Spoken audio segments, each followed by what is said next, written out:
Hey, what's up everybody? BDO 44 coming at you with another video. Alright, so I'm hearing that the Lakers are favorites to land Lonzo Ball from Chicago, expiring $21 million contract. If you want to do that, you can take Gabe and Vando, and that'll get you there. I mean, if that's what it's going to cost, I probably have some hesitation. You got to understand that $20 million coming off of our books could be potentially attractive, especially if we're going to be moving on from D'Angelo Russell, who's likely going to be coming out of our books for another situation that's going to require more years on the contract. It'll be good to still have that $20 million coming off the books, if nothing else. However, I hear what everybody's saying. We don't need a damn point guard. But I also think that we could definitely use a damn point guard, because you consider the fact that we're kind of down some ball handlers. If we move D'Angelo, for which we look like we want to do, Gabe Vincent is not that particular player. Jalen Hood-Schifino, we don't trust, probably going to move him too. Austin Reeves, we like him at the one, but he can't be the only ball handler on the team. So, in my mind, bringing in Lonzo Ball is a potential injury risk. I think in everybody's mind it is. But I definitely like what his skill set is. Defense, perimeter defense, especially if we're going to be moving on from people that play that. Like Gabe Vincent, you definitely want to bring back Lonzo, connective piece. Stretches the floor a lot better than we remember him doing, because of course he's changed his shot up a lot since then. He's getting back in shape, man. He looks pretty spry, but for how long is the question. But you got to ask yourself, if Vando is a myth and Gabe Vincent is Gabe Vincent, can we not turn both of those people into somebody who's going to be potentially a helpful piece and potentially coming off the books at the end of the season? I think that makes sense to me. Because Vanderbilt, I'm sick of waiting on Vanderbilt, dude. Honestly, his body language showed me that he's tired of being here. That's cool. I'm ready to move on. I like the piece, but I don't love the piece for us. He's not going to be available anytime soon. And I think that's a reoccurring problem for him in foot injuries, unless he waits another year to recover, for which basically kills our whole timeline, to be honest with you. So I'm over the Vando experiment. It was nice while we had him. He really was a nice piece. I'm sorry he injured himself here. I'm sorry he hasn't had a good goal with our fan base, I guess. And, being impatient with his injuries. But, hey, man, it just didn't work out, bro. That's my attitude. That's really my attitude. And for another 4 years, having him on contract, being an injury-prone player with feet problems, that plays defense and constantly going to put himself in positions to get hurt, that doesn't make any sense to me to keep that player. It doesn't. Now, if he comes back 100% healthy, we love him. But then again, now you're waiting for the injury to reoccur. And you got him on contract for what, 4 years, 3 years? Get off my books. Get that off my books. So for that alone, if that is what we're doing, and it doesn't cost him any draft equity, yeah, I'm doing that right away. I'm doing that. Now, and if Vando was healthy, of course not. That's the reality of it. I'd rather have Vando than Lonzo Ball in a nutshell, because Lonzo Ball is a terrible injury risk too. But he's coming off my books. See, that's the key to all of this. Gabe Vincent, you got on for another 2 years. Vanderbilt, you got on for another 3 years. You don't want these players on your team for longer than 3 minutes. Get them both out of here for an expiring contract. That's what you do. And if Chicago's serious about doing something like that, make it happen. Now, do I question why Chicago will want to do something like that? Of course. Probably going to want some draft equity. They're probably going to want first-round picks. I'm going to give them the finger. We're going to hang up the phone. It's going to be fine. Because that's exactly how that goes. Second-round pick, same thing. No. Lonzo Ball's an injury risk from hell, bro. And he's a potential player that if he's playing at his best and he leaves us, I can argue I'm not happy about that, right? Healthy Lonzo Ball, sign him with somewhere else, I'm not happy about that. So I'm going to dock you for the same thing that you think is a perk. Because that player is a potential piece that I likely want to keep. Or at least that's what I'm going to tell you as I'm negotiating to get him. So, yeah. No. No second-round picks for you. I'm not going to ask you for any second-round picks in this situation, because it is an expiring contract. And you are taking back trash. But if you want to make the exchange, let's do it. I don't have no problem with that. That helps us. That don't help Chicago. Gabe Vincent for 3 years for Chicago is trash. Vanderbilt, waiting on Vanderbilt for Chicago is trash. That makes no sense for Chicago at all. None. But if they want to do it, let's get it done. You know what I'm saying? That's how I feel about Chicago's situation there. Now, if they want to trade D'Lo and say Jalen Hood-Schifino or something like that, or D'Lo and Jackson Hayes or something like that, I'm out. A D'Lo rental was more reliable to stay healthy than Alonzo Ball rental. And they're both expiring at pretty much the same amount. So that makes no sense to me. I'm not exchanging expiring contracts. No, hell no. I'm not doing that. That doesn't make any sense.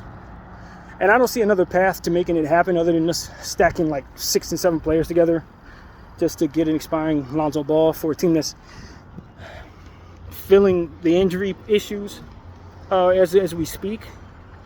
That makes no sense to me. That makes absolutely no sense when you have a shallow nature to your team already. Now, do I keep D'Lo and Lonzo? No, I'm moving D'Lo. I'm moving D'Lo in a separate move. Likely to a team like Brooklyn, since they're covering expiring contracts no matter what. That's what it seems like right now.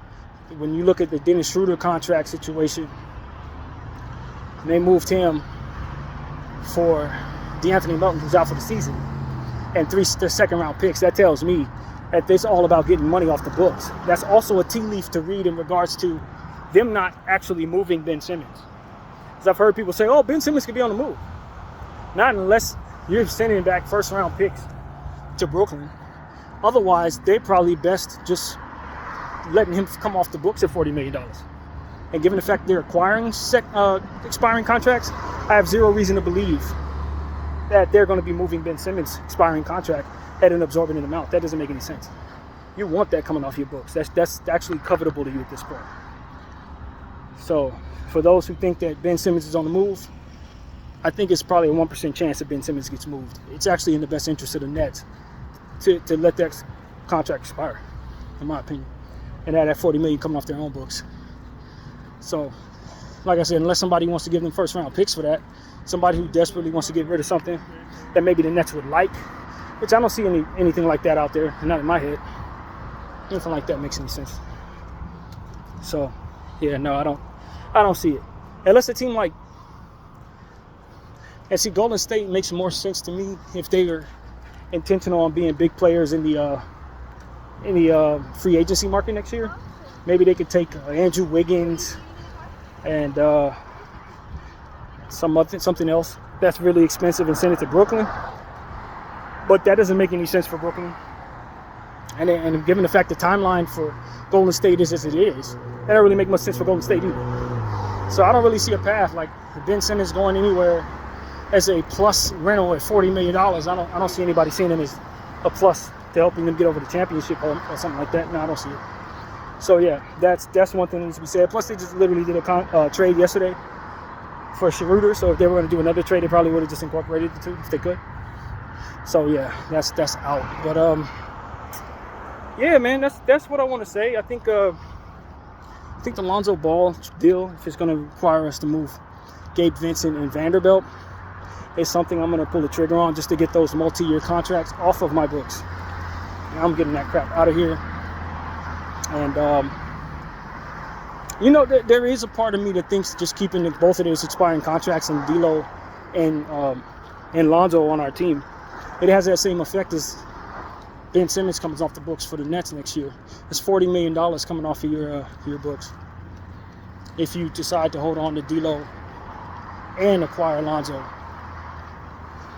I think we need centers and other pieces a bit more than maybe we need those dollars coming off of our books. But as a person who's thinking about the long term of our future, that seems intriguing to me, potentially, depending on what would be available to us in the free agent market in the summer. So, depends on how you're looking at things. I think most common Laker fans, are just looking for this team to get better right now. I really don't care about that, if I'm being honest with you. I really don't care about that. I'm more so interested in the long-term health of our team right now. This unit is fine. You know what I mean? I'm not out on this unit completely or nothing like that. But as far as me investing any more into it, no, I need to replenish my situation more so than I need to invest in this team. That's really what it comes down to. We need to get ourselves in a buying power position once again. If the Lakers are really trying to help themselves, that's exactly what they're thinking about. Because right now, you're not in a buying power situation. You got to give up more than you can afford to just to get good enough. You got to get out of that situation. I can't stress that enough. We keep talking about it.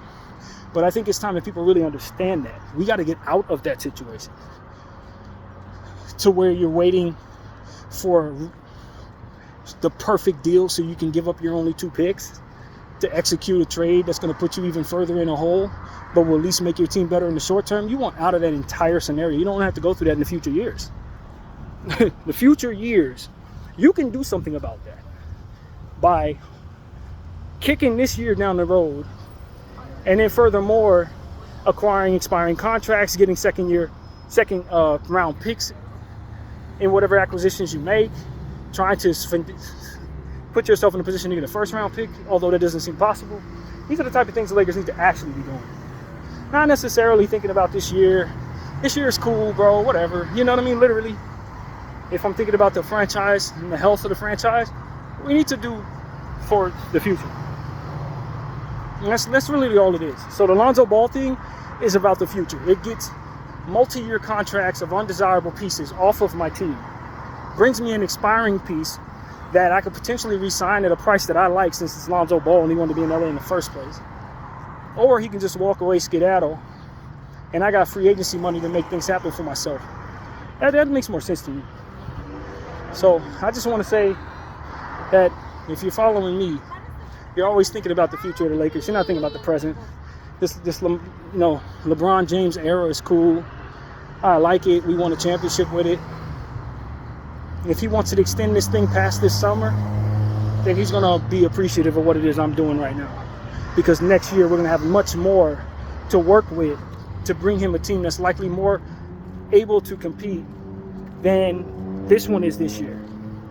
You know? It's likely more able to compete.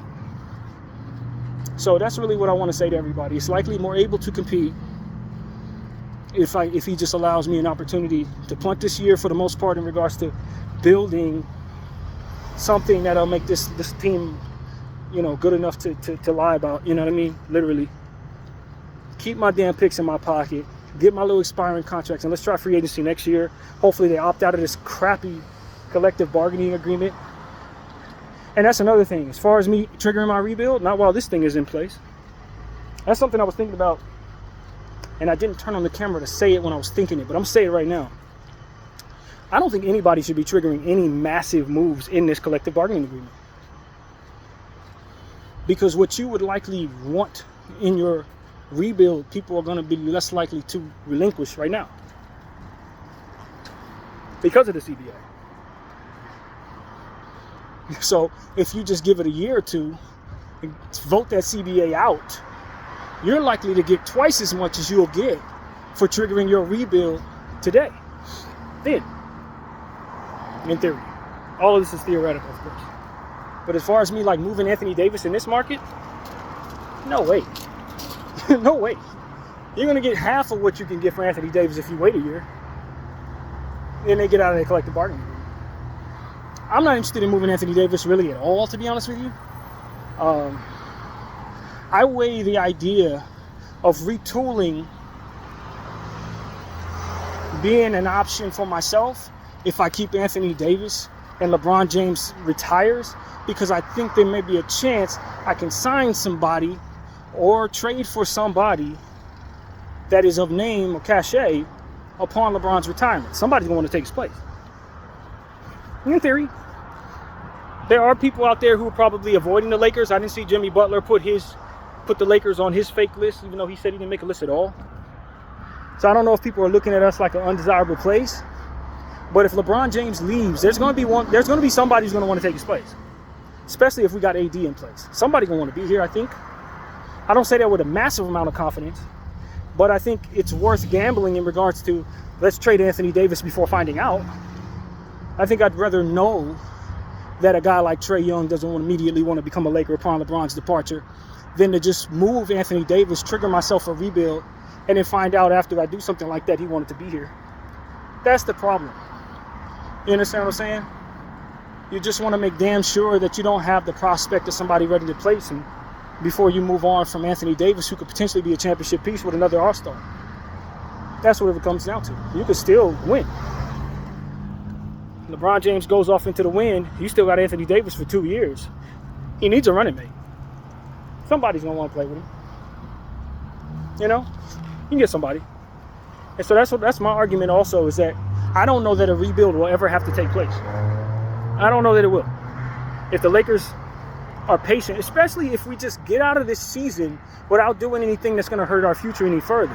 And we need to ignore these fans, man. I'm telling you, if Rob Pelinka follows me, you need to ignore these fans, bro. Ignore these fans and these people who are propping these fans up, asking you to make trades that are going to further put you in a hole in regards to your buying power. Buying power is the only thing that's most important to this team right now, bro. It's the only thing. I don't give a damn what nobody's talking about as far as we got to capture LeBron James' final year. He got a 2020 championship. We did that already. I don't need to do nothing else that's going to hurt myself in the coming seasons for this franchise, for this player. I don't need to do that. You know, it's in my worst interest to do that, so that people can run around with bragging rights saying we went all in. I don't give a damn about your perception of us going all in. I care about being able to actually do something over the next 4 years. And if I keep doing the wrong things right now, I'm not going to be able to. That narrative about us having to capture everything for LeBron James probably won't even retire next year.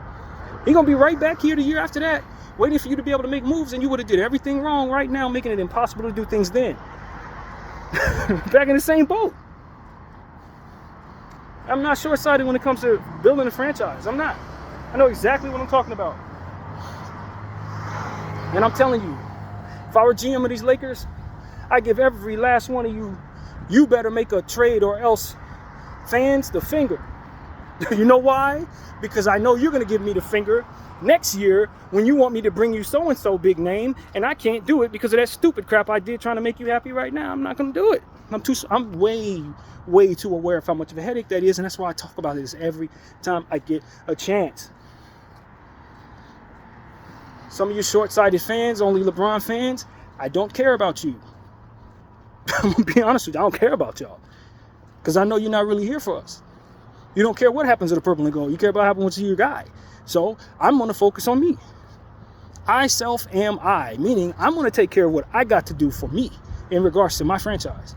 The fans that want to be here, you're going to enjoy that, because we're going to make sure we're good for years to come. Those who want us to do everything right now and punt our future for the betterment of the team currently constructed, you're going to leave. You're going to leave. And I already have you counted out. So I'm not worried about you. And there's a damn good chance that your guy is not going to retire and he ain't going to want to play nowhere else, which means he's a part of my future. So that I don't do everything right now that he's asking me to do will put me in a position to do more later on. And that's exactly what he's going to want to be able to do later on, when it's even more pressing that I build a championship team around him. You think the urgency's in now? Imagine how the urgency's going to be 2 years from now. Father Time continuing to kick down the door and he ain't retired yet. It's going to be more urgent. Nah, I'm not that type of stupid, man. Listen, this season is a wash. Anybody on this team that thinks Jonas Valanciunas is about to fix this problem is stupid, and I'm not going to play games with any of y'all about this anymore. Valanciunas is a nice player to bring in a buyout market situation. I'm just being honest. So is Dorian Finney-Smith. Buyout candidate, fam. And that's what I want people to understand and dig what I'm saying fully. Some of these guys you're willing to give up assets for, they're going to be in the buyout market. When they find out they can't get nothing for these guys, they're going to waive them. And that's what's going to happen. Some of these dudes you ain't got to do nothing for, you just got to wait. And that's the secret to all of this, and nobody's saying. How many of these people the Lakers are targeting are actually going to even be on these teams at the end of the season because of the buyout market? Now, Valanciunas is on a multi-year contract, but the Washington Wizards would be wise to get rid of him. He's on a different timeline, and it doesn't benefit them at all to hold on to him for any reason whatsoever. No reason. He's a player stuck on a bad team hoping to get the hell out of there. So eventually that price tag is going to come down the closer we get to the trade deadline, because it'll be in their best interest to move him for whatever the hell they can. And if they call that bluff, who cares? Literally, who cares? Who cares? I don't lose any sleep over not getting Valanciunas. I'm sorry. I don't lose any sleep. That doesn't move me at all. I want people to think about the buyout market, man, because that's your ticket in. And you do have to create a roster spot So that will require you to move 2 for 1 at some point in order to do that. So I do think a trade needs to happen of some sort so that 1 or 2 roster spots can be created for the buyout market. And maybe you don't win the buyout candidacy because at the end of the day, guys got better options. And you're not that great of a team right now. So that's a real thing too. We'll weigh all of the reality of that. But at the end of the day, we got to give some consideration to the buyout market. Instead of giving up all these assets for guys that could potentially be meeting the buyout market. I was hearing somebody say something about Caleb Martin or his brother Cody Martin, buyout candidate. Or he just going to finish his career in Charlotte. It don't hurt me whether he do or not. I don't think he's that great of a player personally. Not him or his brother. I ain't good, in my opinion. Just being honest. I'm not in the business of bringing in guys that are just okay. I already got plenty of that. I got plenty of that. So, for me, it's like, yo, man, I'm cool. I'm really cool. I do need a center to keep Anthony Davis from getting hurt. So if I do pull the trigger on anything at all, it will likely have some big man of some sort coming back here. Because I think that's most definitely something that practical minds would think is essential just for the overall health of the team. You need another center, bro. And I do respect that. But a lot of these centers are overpriced. They're overpriced. People are trying to hit us with the Laker tax and you don't have leverage and all that other crap. That only comes from being in the dumps in regards to your buying power. Again, fixing that problem this season. That's exactly what I'm doing. I'm fixing that. And it means you have to kick some season down the road. Now, a lot of y'all may think future seasons without LeBron James is the year to try to fix that. And those are the same people that won't watch the Lakers. They won't watch. You see what I'm saying? They don't have any problem with the Lakers mortgaging bad years without any picks and without any good talent because they're going to do something else with their time. I don't care about those fans. Those are not real fans. They're only going to help me when I have something in place that gives them a reason to watch. Those are not the people that care about our future. Those are not the people that are going to be made happy. Those are the people who are going to fall in love with the next ESPN superstar and jump the bandwagon to the team that the guy's on when he gets here. I'm not interested in those people. They're not Laker fans. They don't have the franchise's best interest in heart. You got to move on from them people, just like you got to move on from this being poor situation in regards to picks and stuff like that. I'm telling you, man, we ice cold over here because we know what it takes to fix the problem. And people having a heart for people who are, please do for me now, idiots, are the people that are going to make our team suck in the future. You can't let it happen. Can't let those people push us into making further bad decisions, man. I appreciate what Rob Pelinka's doing because he's trying to be conservative with our assets. That's why I'm not all the way out on him. I don't like all the choices he's made with players, contract negotiation, stuff like that I have a real problem with. But the one thing I don't have a problem with is that we still have 2 picks in our pocket. That's a good thing. That's a very good thing. And me giving those picks away are going to hurt me bad. And I'm not going to co-sign that for anything short term. I'm not doing it. This LeBron James era could extend past this season. A lot of people think this is last year. We got to hurry up. If that was the case, we don't have enough. Let me tell y'all, whatever you think is going to get that done is not enough. You ain't beating OKC with no trade you're about to make with our 2 picks and role players. You ain't got nothing that's going to beat them team like that, or Boston Celtics. You have nothing. What can put you in a position to beat the Celtics 2 years from now is getting pick rich as possible, expiring contracts that allow for you to sign better talent with a better vision for your overall roster. These are the things that are going to put you in a position to be able to someday beat teams like that. But as long as you continue to keep yourself poor, you ain't beating teams like that in the short term. And the long term, you're going to be awful as hell for no damn reason. No damn reason at all. And I'm telling you right now, it ain't worth it on no level at all. Cam Johnson is not changing life for you. He's another player that's going to lose to OKC. I promise you. Another player that's going to lose to Denver. I like the piece. He's nice. This, that, and the third. Cool. Whatever, bro. No, not good enough. Not good enough to get this unit over the top. Not at all. Valanciunas, Dorian Finney-Smith, Cam Johnson. Those players are okay, bro. They're okay. They literally are. Cam Johnson is nice, even. He's better than okay. But, like, this idea of Dorian Finney-Smith, he is not in Dallas no more. That's the old Dorian. That's the old Dorian from 4 years ago. That's not who you got right now. That's not who that is.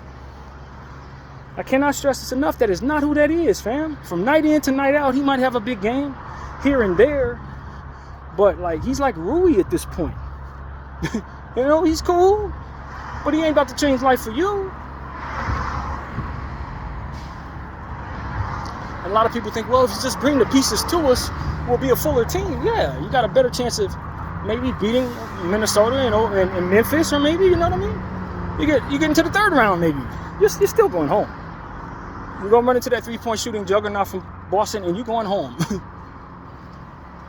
Okay, let's just be real. Unless Anthony Davis is going to score 50 points a night, for which he's probably going to have to do if we're going to do anything anyway. I'll tell you right now, because if he goes back to 15-point Anthony Davis, Dorian Finney-Smith and Valanciunas ain't saving you. I hate to tell you this. You ain't going to win them games. You still going to lose them games. That's what people need to fully believe and understand. If Anthony Davis doesn't score over 35 points a game, you ain't winning whether you make a trade or not.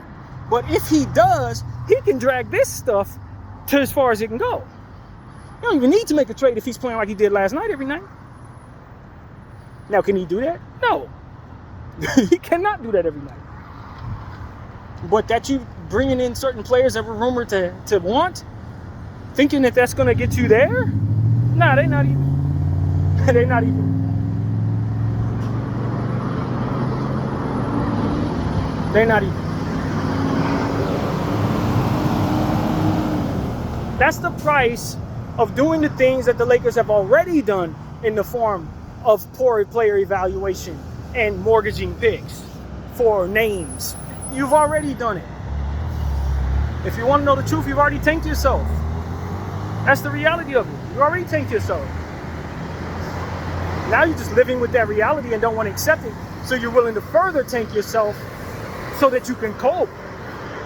Truth of the matter is, you can already put yourself in the dirt. You're just the last to know, Lakers. That's the reality of it. I happen to understand that, and I think I can save us from this situation. But it requires sacrifice, and that sacrifice is this season. Simple. It's this season. And given the fact that we're already 25% through with it and barely 2 games above 500, I say that sacrifice is going to be rather easy because it don't look like we're about to win a damn thing. People act like their arms are going to fall off if they lose this season. Man, we just lost 2 seasons in a row. What's another one? Not a damn thing, man. Especially if it's going to help the overall health of the franchise. Next summer come around, now you're talking about, okay, well, we lost like we knew we were going to, but we gave up our first round picks.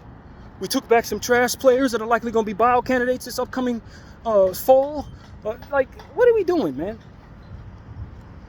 I'm not trying to have that reality. Hell no. Give me expiring contracts, give me second round picks, and if I can squeeze a first round pick into this equation, do that. I ain't giving them no second rounders, I ain't giving them no first rounders, and I'm looking to move multi-year contracts on unreliable players off of my team. BDF44, I thank you all for watching. I'm out.